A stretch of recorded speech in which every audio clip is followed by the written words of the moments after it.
Jedi Master Obi-Wan Kenobi is in the DorkLair. Welcome to another DorkLair action figure review. Today we're taking a look at the SH Figuarts Obi-Wan Kenobi from Revenge of the Sith. This one is just out. It's now February 20th. I just got it in the mail today. This was technically released on the 16th, but if you're on the hunt for this figure, it's out there now. You can probably order it from the Japan sites, and U.S. sellers will be having it in stock really soon, I'm sure. So this figure was this, let's see here. So this is the first figure of 2019. And then last year, there was a slow trickle as well.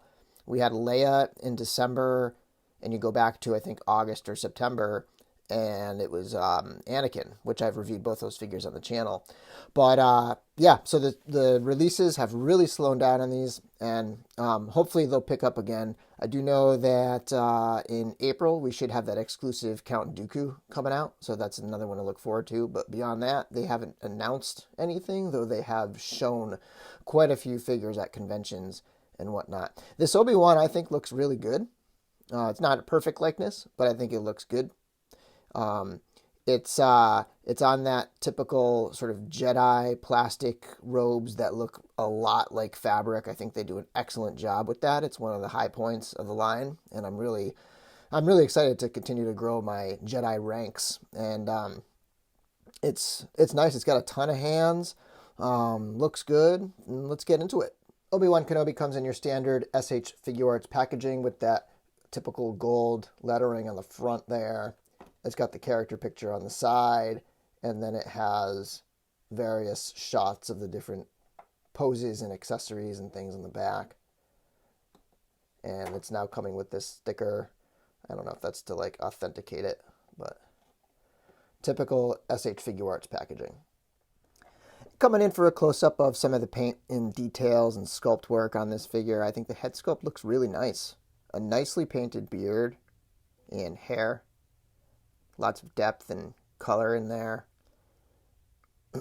Really wavy, flowing hair. Looks really nice. This is all one-piece head. I know some of the figures have swap out faceplates and things like that, but the heads are just one solid, complete head sculpt, which is kind of cool. You can, once you get in close, you do end up seeing a little bit of that pixelization of the face printing, especially in the eyes.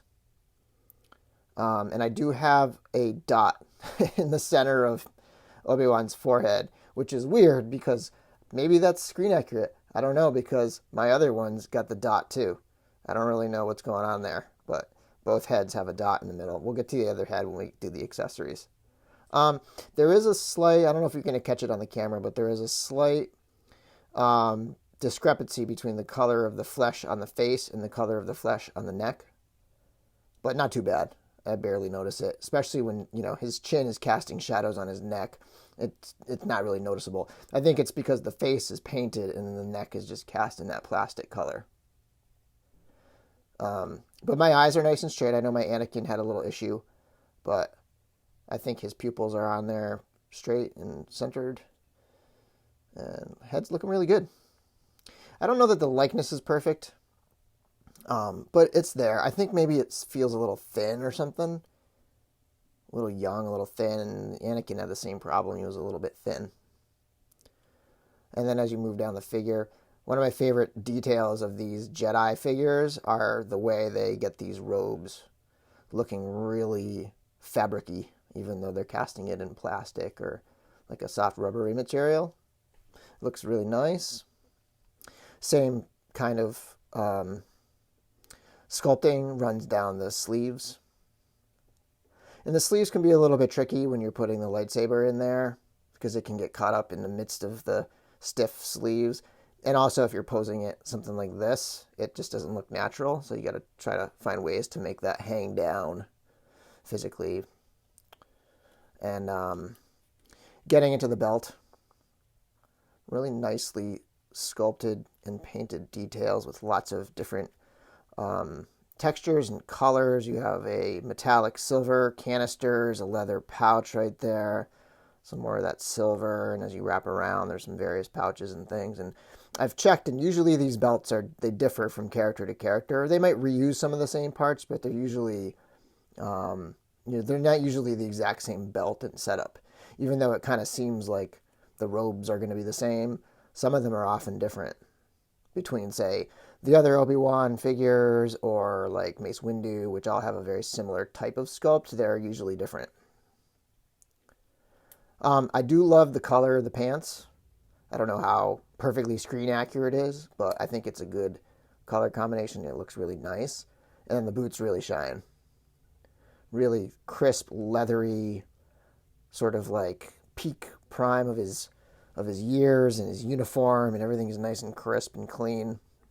Looking really good. Just a nice looking figure. So glad to be jumping into the Revenge of the Sith stuff. We've been kind of working our way through the movies with this line, and we're on to Revenge of the Sith. We got Anakin and we got Obi-Wan now. So very excited. And speaking of which, let's get into a few comparisons. And starting off with some other Revenge of the Sith characters. Here he is next to Anakin Skywalker and next to a Phase 2 clone trooper. And here he is next to his younger self and his older self. I don't actually have the Attack of the Clones Obi-Wan handy at the moment, but A New Hope and The Phantom Menace.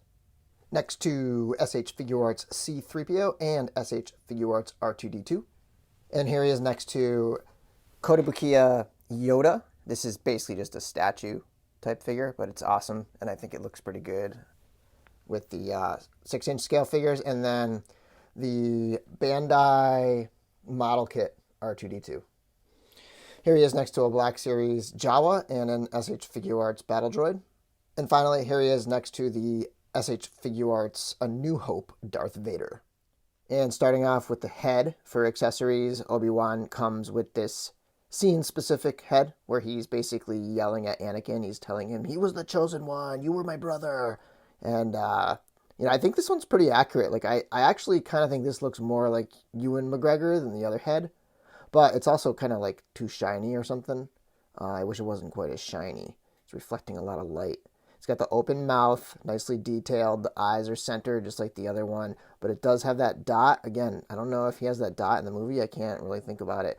The hair is a little more messy. But, yeah, really nice. Two very distinct head sculpts. I think I prefer the other one, even though it might not be as, perfectly character or actor accurate. Just because while this is an action head, it's more like a argument head, like angry that way. It's not like a battle cry or a scream or something. It's more of like just like a yelling at someone. For hands, he comes already on the body, these two fists. He comes with these two wide open hands. Comes with two action-specific hands. So he's got the pointing hand with the double finger, how he tends to point in the movie when he's getting battle ready. And then he comes with a like force mind trick type hand. Two sets of lightsaber holding hands. So this is the first pair, and this is at sort of an angle, like that, coming out of his hand. Both hands are in that same kind of sort of angle. And then he's got sort of like these regular lightsaber, fully enclosed gripping hands. And the angle on the peg is very aggressive on these. I don't know if you're going to be able to really see it on the video, but it's way up at that angle. So when you put it on, it's sort of like that angle right there, as opposed to straight in. And then moving to the lightsaber itself, you'll see that it comes apart here so that you can slide it in that closed hand very easily. And taking a look at the lightsaber, this has a really nice metallic finish to it. Really nicely painted, nicely sculpted. Nice blue, clean blade. And he's also got an unignited lightsaber with a peg that will go into his belt right there. So as you can see, he comes like fully loaded with hand. He's got a lot of options for hands. He's got 1, 2, 3, 4, 5 sets of hands, 2 head sculpts, an ignited lightsaber, and an unignited lightsaber. So I'd say he's fully accessorized for an SH Figuarts figure. For like a $50 figure, 50, 60. I think it's just about right for accessories of what I would expect. And moving into the articulation, starting with his head will look up this much, and it will look down this much. There's a joint at the bottom of the neck, at the base, and at the head. And so it'll tilt this way, and look side to side. So pretty good range of motion in the head. The shoulders have multiple points up in the shoulder. So you have like a butterfly joint there, and then you have another joint on the outside of that butterfly, and then you have a swivel. So range of motion, he can bring his shoulder up this far. He can wrap his arm around that much. He can bring his arm across this far, across the chest, and butterfly back that much. And then again, you got the swivel at the bicep. Elbow is double jointed. You can get a look. There's actually like a barbell like all the way up in there that kind of is free floating and all that movement there. So he can bring his elbow in this far,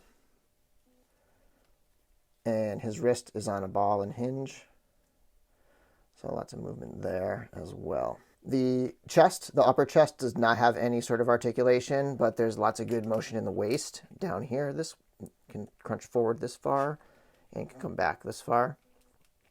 And you can twist side to side as well. These stiff plastic skirt pieces are going to limit how wide of a stance you can go. But if you work it for a little while, you can get them to get wider and wider. At first, when I first took them out of the package, it was really tough to do that. So if you check out his hips, his leg will hinge down, or I should say telescope down, sort of, there. There's no upper bicep swivel, but it will rotate because of the ball joint that it's on up top there. So there technically is a swivel up there. It's just like buried deep inside. And he will kick forward about that much, pretty good. And he'll kick back this much. Again, he'll do the splits this far. And just like with some of these other Jedi figures, you just got to watch out because that will come loose there. The knees can bend up this far, and they will rotate a little bit, but not all the way around. You can see right there, there's a little bit of rotation. And the ankles will tilt back this far, tilt forward this far. They will spin around, and they will rock a decent amount back and forth. And they do have a toe articulation. Overall, nicely articulated figure, pretty standard for the Jedi types. They generally all have a very similar body type and articulation scheme, so very nicely done figure overall. Very happy with this one. The likeness might not be perfect, but I'm pretty happy with it. And this is a figure that's a regular release. It's not an exclusive. This should be very easy to find.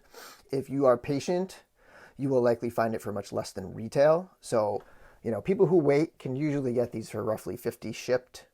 And I have no doubt in my mind that if you give it some time, you'll be able to get a really good deal on Obi-Wan Kenobi.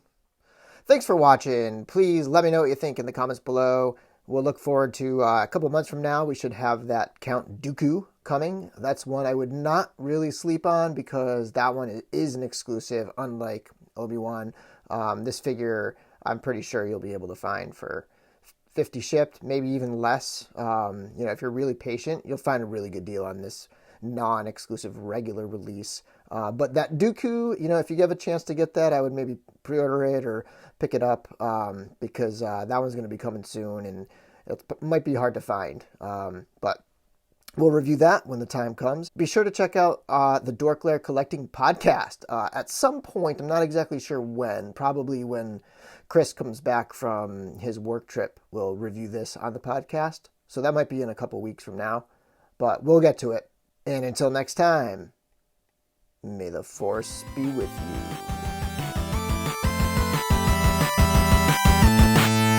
DorkLair!